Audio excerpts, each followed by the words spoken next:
Gas sector का खसारा घरेलू सारिफीन पर बड़ा बोझ बन गया। गैस इस्तेमाल करें या ना करें, लेकिन अगर आपके घर पर गैस मीटर लगा है तो इसका किराया और फिक्स चार्जेस देने ही पड़ेंगे।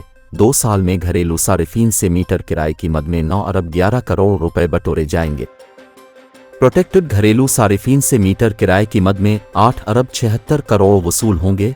नॉन प्रोटेक्टेड घरेलू सारिफीन पर 35 करोड़ 52 लाख रुपए मीटर किराए का बोझ पड़ेगा।